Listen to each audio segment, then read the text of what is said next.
Tudo bem com vocês? Bom, gente, eu tô aqui, né? Ai, bem nervosa de estar gravando esse vídeo pra vocês, mas eu não poderia deixar de não gravar esse vídeo, que é pra falar sobre romantismo, né? Com algumas turmas que a gente não teve tantas aulas assim, né? Eu sei que outras vocês nem aguentam mais falar, né? De romantismo ou qualquer coisa assim. Eu vou disponibilizar esse vídeo pra todo mundo, então eu posso estar sendo repetitiva, mas eu vou tentar falar um pouco mais sobre o romantismo na Europa para aquelas turmas que não tiveram tantas e tantas aulas assim.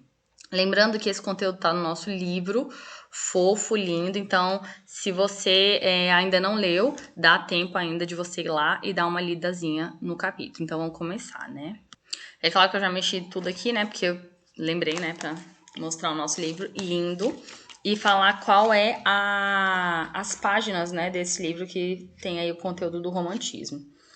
E o nosso conteúdo, ele começa na página 32, lindo, que tem uma obra maravilhosa do Delacroix. Mas a gente, claro, vai ficar mais... assim, né? A gente vai tentar focar mais nesse lindo, nesse maravilhoso do Goya, né? E no capítulo, ele fala um pouco da linha do tempo, né? Mas o que a gente vai se apegar justamente para falar sobre esse capítulo é sobre a questão do Goya, né? Porque ele tem uma obra do Paz, são 4 obras do Paz, que são, assim, obras super importantes, né? Eu vou até falar aqui para vocês quais são essas obras. Peguei até a minha colinha aqui. Primeiro que é uma série, né? É uma série que ele chama, né? Que ele batiza série de desastres de guerra. E a UNB selecionou 4 delas, das 82 obras que ele fez, né? Que são gravuras. E as 4 que a gente pode encontrar tanto no vestibular quanto na nossa prova agora são, né? Enterrar e Calar. Outra obra é E Não Há Remédio. Uma outra obra é Estragos da Guerra. E a última, que é O Mesmo. Bom, no livro, ele tem Estragos da Guerra, que tá na página 37, né? Vou até mostrar aqui pra vocês. Fofo, né? Eles são obras muito impactantes, né? Só pra avisar esse daqui, ó. Bem lindo. Não sei se tá focando.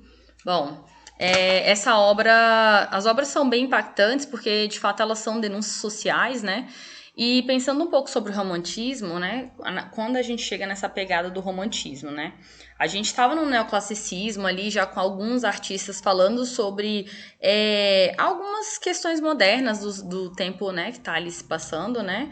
O próprio neoclassicismo. Jacques-Louis David, que é um dos maiores artistas do neoclassicismo, ele quer falar um pouco sobre o que está ocorrendo ali, né? Principalmente na França. Porém, o academicismo, ele estabelece muitas regras, né? Então, não dava para esses artistas falarem sobre emoções, já que a base do classicismo é a razão. Então, a perspectiva, a proporção, a escala, a sobreposição de planos, voltar com temas greco-romanos, essa é a base, né, deles. E quando eles não estão justamente com essa propriedade de temas, eles vão se fundamentar ali do que as regras acadêmicas elas, né, mandam. Então, é uma obra muito bem trabalhada com sobreposição de planos, é uma obra linda que tem uma monocromia absurda, então a gente tem obras do Jean Ingres maravilhosas. E aí, quando vem o romantismo, ele tem uma pegada muito, né, significativa sobre a imagem e tudo mais sobre os temas, mas ele quer falar sobre o que está acontecendo justamente nesse período do final do século XVIII indo para o século XIX, né? Então, de fato, é o que eles têm ali de temática, de momento que está, né, explodindo ali as revoluções. Só que eles não podem deixar de falar sobre o classicismo, porque ainda assim a Academia de Belas Artes ela estabelece regras, né, para você ser considerado um artista, para você ter obras no salão, né, nos grandes salões de belas artes. E aí ainda tá essa questão de retratar o que está acontecendo, mas ainda tem uma pegada voltada para o classicismo, que é a dificuldade desses artistas. Então, quando a gente tem ali na capa da nossa do nosso livro, uma obra do Delacroix, que é justamente essa fofa ali, essa linda, que é a obra... Ela tá aqui nos slides, eu vou passar, né? Quando a gente encontra essa obra, de fato, assim, poxa, alguma coisa está acontecendo, eu consigo, né, ver as roupas, igual essa obra aí do Goya, que é o Fuzilamento 3 de Maio, que eu vejo a roupa, eu vejo quem tá atacando, a misericórdia, mas eu tenho elementos ainda assim clássicos, né? Clássicos que vão puxar para outros movimentos, que é o caso que também trabalha com a emoção, o barroco. Então, essa obra, por exemplo, que vocês estão vendo aí, 3 de Maio, ela tem características justamente de clássico, quando a gente utiliza os fundamentos da linguagem visual, né, que é cor, sombra, perspectiva, sobreposição de planos, para ainda assim enaltecer a emoção da obra. Poxa, é uma pessoa que está ali toda, né, numa perspectiva que você olha diretamente, né? Não é igual, claro, o barroco que é, né, penumbra e tudo mais, mas ela tá focada, né, pelo uso das cores, né, a monocromia estabelecida ali, né? E ela tá pedindo clemência, então a emoção da obra, né, justamente está sendo enaltecida aqui, né, que é o objetivo. E Goya tem uma passagem muito legal, uma carreira muito boa, que é quando ele estabelece ali justamente características, e eu vou botar, né, vou disponibilizar isso aqui fofo, então eu vou até botar aqui no ladinho para você dar uma olhadinha bonitinho, mas, né, vou disponibilizar isso aqui tudo para vocês, fiquem tranquilos. Ele estabelece justamente características muito marcantes, e ele estabelece justamente essas características, mas sem perder a maior característica, que é dos movimentos. Então, assim, Goya tá fofo, passando por um período com a monarquia, então ele estabelece as mesmas características do neoclassicismo, então ele deixa a monarquia alterar a sua própria imagem, então ele vai lá, faz um Photoshop, ele transforma a obra em linear, então tem várias características que a gente consegue analisar, para depois vir a ruptura com o período do romantismo. Então, olha essas obras lindas do período do romantismo para Goya, né? Então a gente tem aqui, por exemplo, Saturno devorando os filhos, e tem uma questão da emoção, né? Tem uma pegada de tentar, claro, falar sobre o que está acontecendo agora, mas estabelecer esse contato justamente com o greco-romano, não deixar somente estabelecer assim as ideias que estão vindo modernas, né? A gente está falando aí modernas no sentido do período que eles estão vivendo. E aí, ele mesmo assim coloca uma obra que tem características do corpo idealizado, ele faz denúncias nessa daqui de baixo, ele tenta fazer denúncias justamente sobre o que as pessoas pensavam na época, a gente tá falando da Espanha, né, principalmente aqui, não que o romantismo não tenha acontecido em outros lugares, ali no slide anterior a gente, né, tem alguns locais importantes, mas ele vai falar sobre essa questão das mulheres, da inteligência, de como as mulheres foram perseguidas, principalmente na Espanha. Então ele vai estabelecer assim, vários contatos com os seus temas, né? E marcar essas denúncias para essa sociedade. Então, aqui na outra obra, que é uma obra onde ele acaba quase sendo preso, e ele não é preso porque, afinal, ele é o maior artista da época, ele trabalha para a monarquia, então ele tem um contato muito especial com a monarquia. Mas ele faz a obra A Mulher Desnuda e a Mulher Vestida, que causa muito esse alvoroço, porque ele fala, nossa, mas é uma beleza idealizada de agora, né? Por que essa mulher causa espanto e ela tem um corpo idealizado quando ela está vestida, mas quando ela está nua, não é bem o corpo idealizado, né, greco-romano? Então ele tem vários questionamentos aí durante essas passagens, né? Como eu falei para vocês, ele tem uma relação muito, muito interessante com a questão do rei da Espanha, né? A sua família, a sua linha de trabalho bate muito bem com o Velázquez, que é um dos influenciadores dele para esse período, né, neoclássico aqui. Então ele se insere até na obra, né, ele tá aqui no cantinho, se pinta, ele se coloca na realeza, né, como uma dessas pessoas importantes. Então, de fato, assim, ele tem uma relação muito legal, né, com o neoclassicismo, para depois romper, de fato, com com isso pelo próprio período, né? Então, o romantismo acaba ganhando muita força, assim, na vida do Goya, porque ele sente a necessidade da denúncia. E aí vem essa série linda, assim, vamos colocar aqui no cantinho, essa série linda, que são mais de 82 obras, são 82 obras, de gravuras, né? E aí, qual é esse boom, né?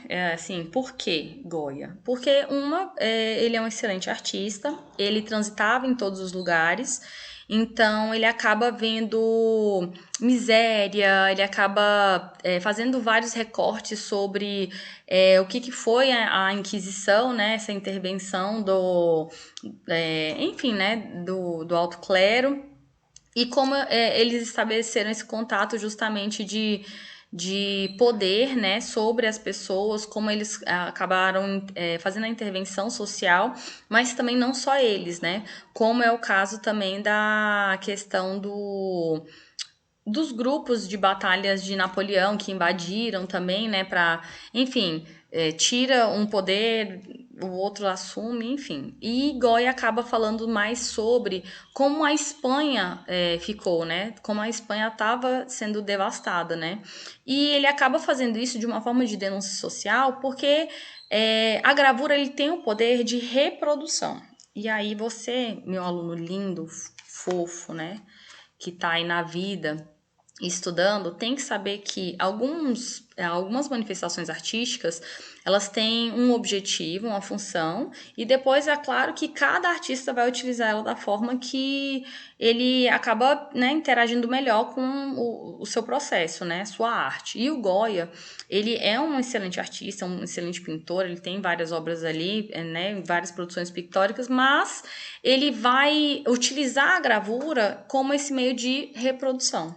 Então, o objetivo ele tem uma matriz, essa bonitinha aí, eu trouxe algumas imagens, ele coloca essa matriz e ele faz centenas de reproduções para a sociedade.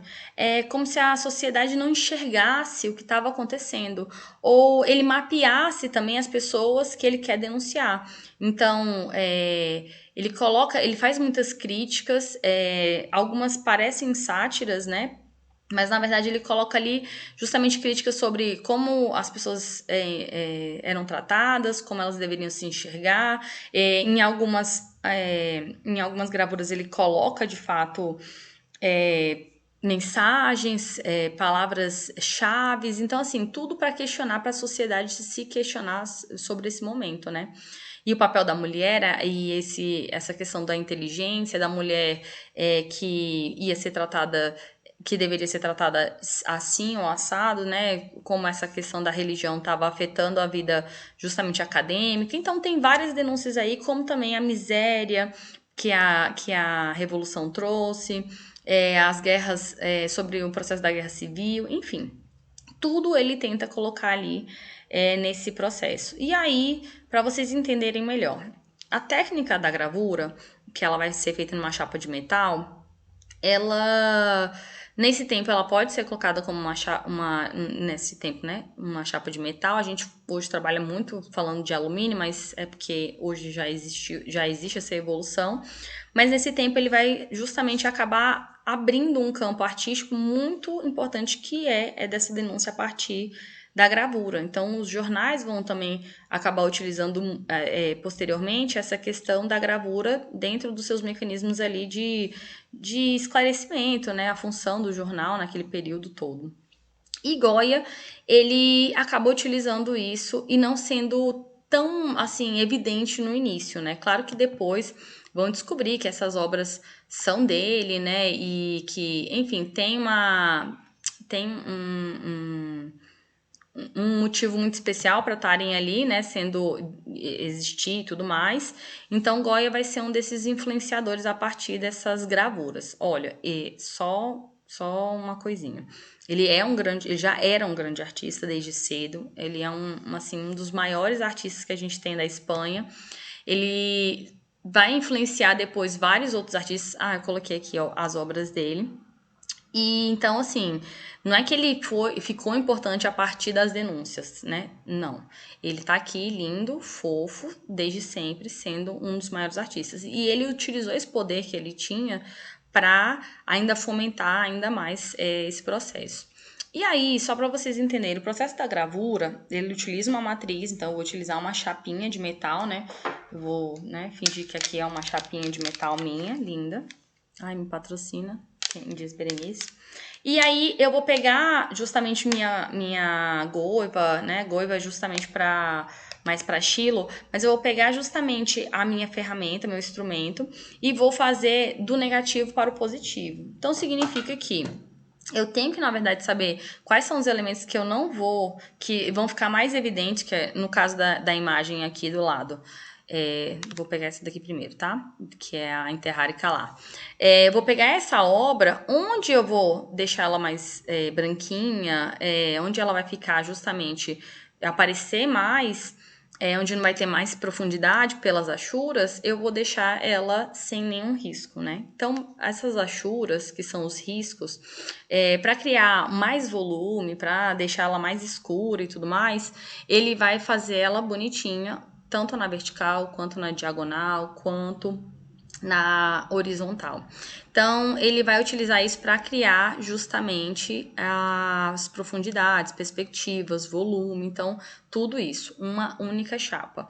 E aí, depois, quando ela já tá pronta, eu não tenho nenhuma gravura aqui agora, mas quando ela tá pronta, né, e é um risquinho mesmo, uma coisa simples, ele passa a camada de tinta, depois ele vem com um pano, e aí ele vai limpando, né, justamente todo esse processo, ele vai limpando, limpando, limpando, limpando, e aí só vai ficar a marcação onde tem essas linhas, que aí é onde ele põe na prensa, e põe um papel por cima, e aí ele vai colocando e tirando o papel até, claro, a tinta saindo das achuras, né? Que é o termo correto. Então, assim, é um trabalho muito manual, né? Que ele tem que estabelecer, ele tem que saber justamente ter essa noção de negativo para o positivo. A mesma coisa com essa daqui, Não Há Remédio. E aí você vai ver várias obras que tem gente sendo decapitada, esquartejada, porque, querendo ou não, a gente tá falando que é o período de guerra, o período que as pessoas estão, assim, sofrendo, né? Além dos abusos psicológicos, mas são muitos abusos físicos, né? E aí ele acaba fazendo essas pequenas denúncias do rosto das pessoas, dos locais, né? De como as pessoas estavam, enfim, né? Sofrendo nesse período de guerra.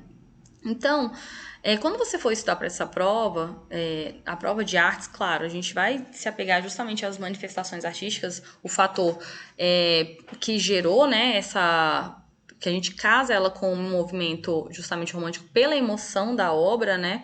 E é claro, a gente consegue ver os fundamentos aqui todos bem utilizados, mas que ele até ultrapassa o que foi, na verdade, essa questão do romantismo na Europa. Então, mas quando você for estudar para o Paz, tentar casar justamente esses elementos históricos, né, que Goya acaba colocando, tanto do período, mas a questão social mesmo, né, filosófica, tentar casar justamente com essas áreas, que é o que a gente vai fazer nas outras obras também. Então, assim, sempre eu dou essa dica para você, claro, são obras de artes plásticas, mas lembrar que o Paz tem esse mecanismo de, né, utilizar as obras para todas as outras disciplinas, né?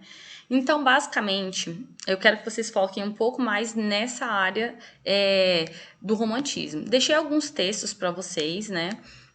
Coloquei aqui também questões de outros artistas que caem muito em outros vestibulares, que é o caso do Delacroix.